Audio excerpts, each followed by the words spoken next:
한 주간 경기도 소식을 전해드리는 주간 경기도 시간입니다.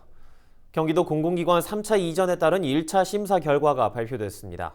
만 60세 이상 74세 어르신에 대한 코로나19 예방접종 사전 예약이 이달부터 순차적으로 진행됩니다. 주간 경기도 김호 기자가 정리해드립니다. 경기도의 지역균형 발전을 위한 공공기관 3차 이전이 시작된 가운데 이전 후보지에 대한 1차 심사 결과가 발표됐습니다. 심사 결과 경기연구원은 양주와 의정부, 이천과 남양주 등 4개 시군이, 경기도 경제과학진흥원은 연천과 포천, 파주와 안성, 광주와 가평 등 6개 시군, 경기주택도시공사는 포천과 고양, 파주와 구리, 남양주 등 5곳이 선정됐습니다. 경기도 농수산진흥원은 연천과 포천, 이천과 여주, 가평과 광주 등 6곳, 경기복지재단은 양주와 양평, 이천과 안성, 가평 등 5곳, 경기신용보증재단은 연천과 이천, 남양주와 고양 등 4곳, 경기도 여성가족재단은 김포와 남양주, 이천과 가평 등 4곳이 각각 심사를 통과했습니다. 경기도는 기관별 내외부 전문가로 구성된 선정심의위원회를 구성해 공정하고 객관적으로 1차 심사를 추진했다고 밝혔습니다. 1차 심사를 통과한 시군은 이달 말 2차 프레젠테이션 심사를 통해 최종 이전 지역에 선정됩니다. 만 60세 이상 74세 이하 어르신에 대한 코로나19 예방접종을 위한 사전 예약이 시작됐습니다.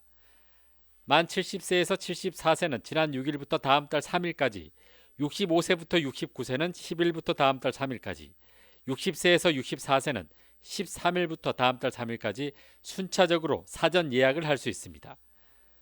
또 만성 중증 호흡기 질환자는 6일부터 예약이 시작됐으며 유치원과 어린이집, 초등학교 돌봄교사와 30세 미만 경찰 소방 인력은 오는 13일부터 사전 예약이 가능합니다.